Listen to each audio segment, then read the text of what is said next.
After waiting 3 days to formally address the country on a recent violence in Charlottesville, Virginia, a protest led by white nationalists, President Donald Trump held a press conference at the Trump Tower. In his remarks, he stated, quote, "I think there's blame on both sides." Let's take a look at what he said. They came charging at the, as you say, the alt-right.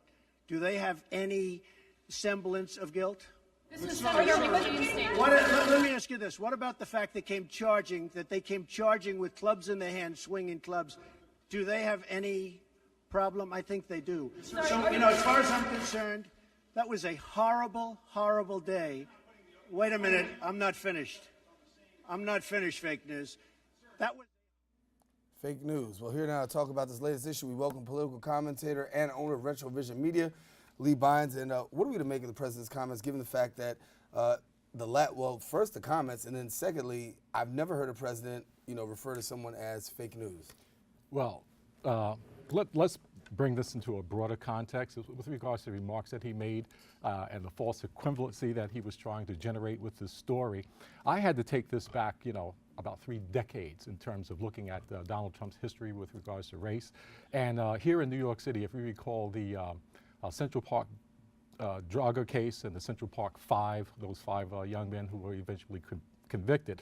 During that time, Donald Trump took out $85,000 worth of ads. Convicted and then acquitted, you should say. Convicted and acquitted, okay. But at that time, he took out all of these ads asking for the death penalty to be brought back, where's our police, et cetera, and he created an atmosphere that pretty much got those young men convicted unfairly, as DNA tests revealed that they were not guilty. People were actually, the real perpetrator was actually caught and confessed to the crime.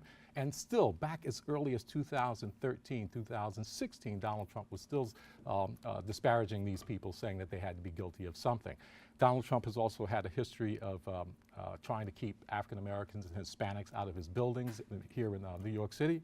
He had to pay a $200,000 fine for being caught forcing black workers off of the floor in the casino when he and his wife came in because he didn't want to be exposed to people of color, I suppose. So this man has a long history of having issues with people of color.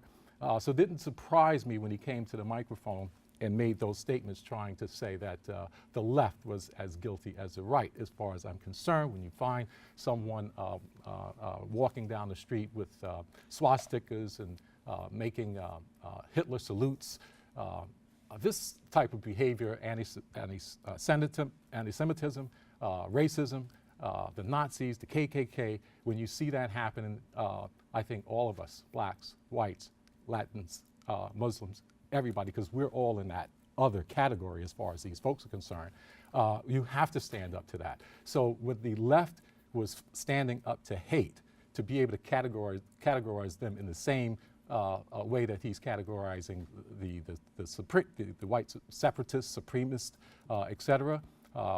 It didn't surprise me, but this is what we have. Let me read a quote from the president in assessing that he says, in assessing that race relations in America have gotten, quote, better or the same since he took office.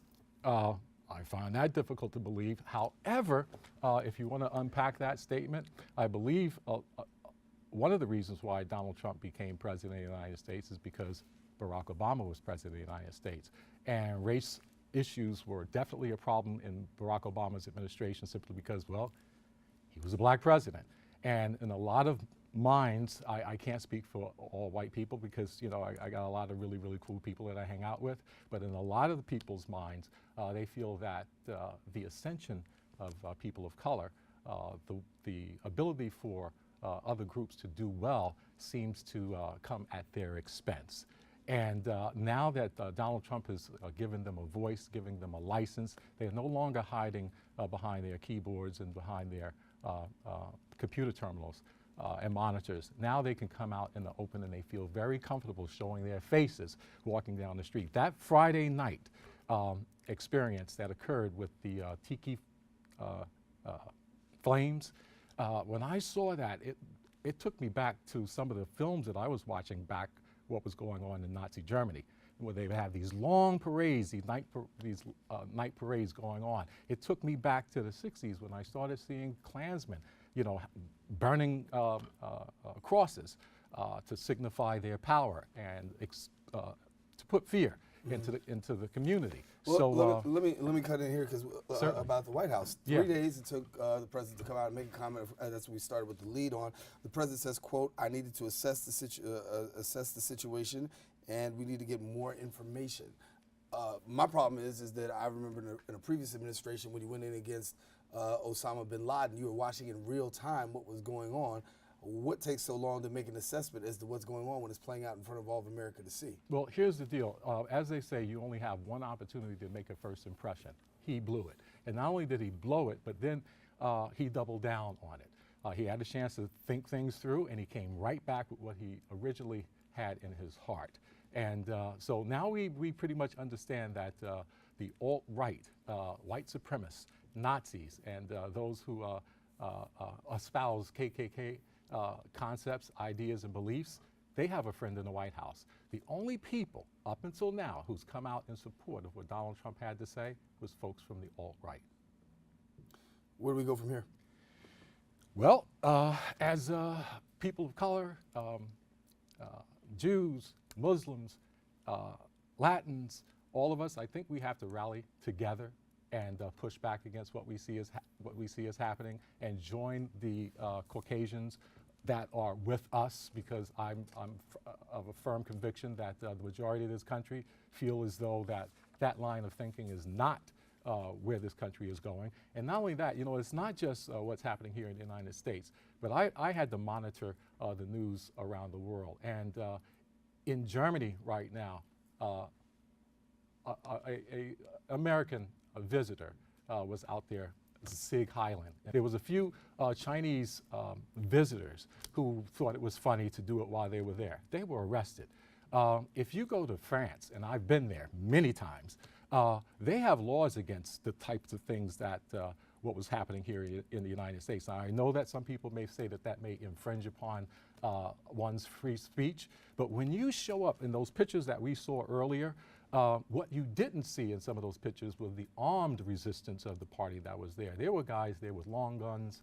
There were guys there with sidearms, extra packs of ammunition. Now, if they came there for anything, for a peaceful rally, a peaceful demonstration, there was no need for that type of weapons. So when the president says, well, they came at these people with sticks and please, give me a break. I don't know where we're going as a country right now, but I know right now we have a long way to get there. We know the president is always on Twitter. Former KKK leader David Duke was on Twitter as well, and he thanked the president, saying, quote, thank you, President Trump, for your honesty and courage to tell the truth about Charlottesville and condemn the leftist terrorists in Black Lives Matter, and referring to Black Lives Matter and the anti-fascist movement. Well, you know what? Again, as I mentioned before, the only people who came out in support of what Donald Trump was saying was the alt-right.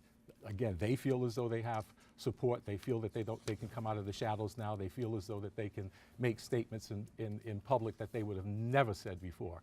The fact that they were out full face, the fact that they're not afraid of social media and people out in the community showing their faces and identifying them for the feelings that they have, they're perfectly fine with that. You got a driver that drives with an open license plate. Yes. So obviously somebody's not concerned. Not in the least. So I think moving forward right now, as I said before, people of high moral standing, people who believe in inclusion and not exclusion, I think we have a duty to stand up to this. And every time those on the alt-right has a demonstration, a parade, if you will, down any main street in America, they need to know that they're going to be confronted. And the president needs to understand that, understand why we, the people, us, are doing that confrontation. Lee Bynes, thanks again. That's what we bring in every week. All right, take a quick break. We'll be back with more shows. Stay with us. We'll be right back right after this.